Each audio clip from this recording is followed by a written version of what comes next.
All right, today we're jumping into a story that is just packed with tension. We're breaking down chapter 24 of the novel Exodus Prime. Now, picture this. It's a quiet night out in the Nevada desert. You've got General Marcus Harrison, a guy who's seen it all in his 45-year career, staring up at the sky. He thinks there are no surprises left. Well, he's about to be proven wrong in a way that will change everything, forever. What we're about to go through is a 7-day countdown to a moment that will define humanity. And then, boom. The first shockwave hits. It's not a rumor, it's confirmed by every single space command we have, from Earth to Mars to the Moon. They've detected a fleet.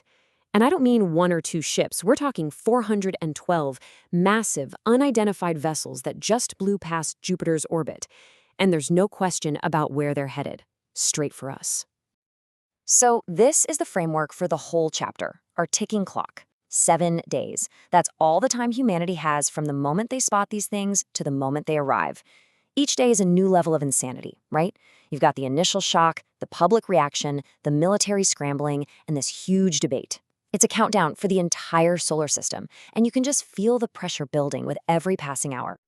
But here's the part that's truly terrifying. We hit them with everything we've got. Radio waves, lasers, brand new communications tech. You name it, we tried it. And what do we get back? Absolutely nothing. Not a single peep. Just total, complete, unnerving silence. This silence, it just hangs in the air, and it becomes the absolute core of the mystery.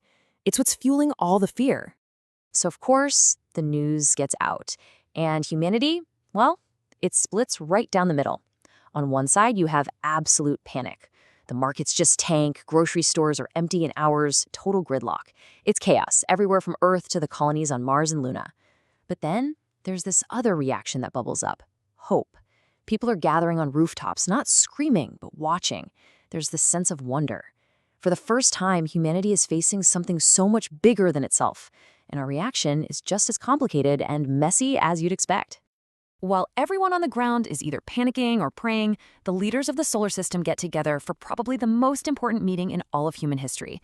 Our entire military is on high alert across 3 worlds, and the question they have to answer is agonizingly simple. Do we offer a handshake, or do we start swinging? First up, you've got Admiral Asante from Lunar Command. For her, it's a no-brainer. The silence isn't a glitch, it's a message. It's the move of an apex predator. Think about it, right? Lions don't announce themselves to the herd. They move silently with confidence. To her, this is an act of war, plain and simple. But then Mars Command chimes in, and they've been looking at the same data, but seeing something completely different. Commander Crawford points out that their deep-range scans show the fleet is, well, it's beat up. A lot of the ships are heavily damaged, some look like they're barely holding together. This doesn't look like some unstoppable, conquering army. To him, it looks a whole lot more like a convoy of refugees, desperately looking for help. So what do? You have 2 theories that are polar opposites, but both are totally believable based on the evidence. General Harrison is the one who has to make the call, and his decision is this: we prepare for the absolute worst. Weapons hot, shields up, everyone's finger is on the trigger. But, and this is the part everything hinges on, we do not fire the first shot. We wait. Okay, so as the fleet gets closer, you'd think things would get clearer, right? Nope. The mystery just gets deeper and deeper. As our imaging gets better, we start to see details that don't really fit into the invader box or the refugee box. The data just gets a lot more troubling. Which brings us right back to that one terrifying question that's hunting every single person in a command position. Okay, let's say they're not invaders. Let's say they're peaceful or they need help. Then why on earth won't they just answer us? Why the silence? It's the one piece of the puzzle that makes all the other pieces impossible to fit together. Dr. Wong's team gets the best analysis yet, and it shows these ships have been through hell. We're talking thermal scorching, deep cracks in the hulls, and what looks like patchwork, last-ditch repairs made on the fly. As he puts it, something tried very hard to kill them. And that just raises an even scarier question. What could do this to a fleet this advanced? And did they manage to escape it, or did they accidentally lead it right to our doorstep?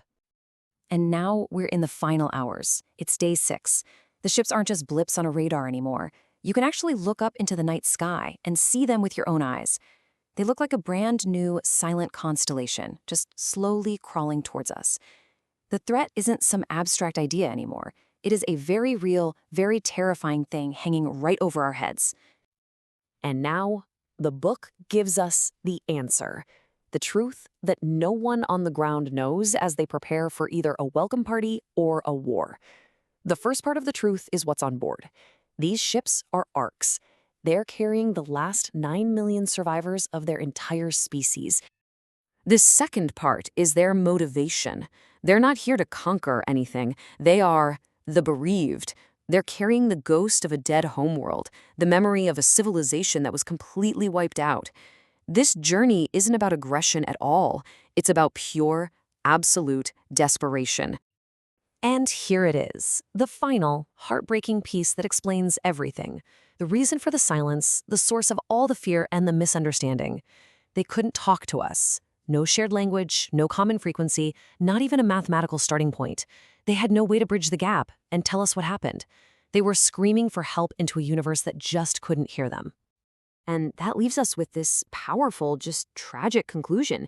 You've got humanity on one side, preparing to fight a predator, and on the other, you have a dying species praying to find a savior. And they're both just staring at each other across this empty space, completely unable to communicate. And in that gap, that complete lack of understanding, the silence itself becomes the biggest threat of all. It's setting the stage for a misunderstanding of cosmic proportions.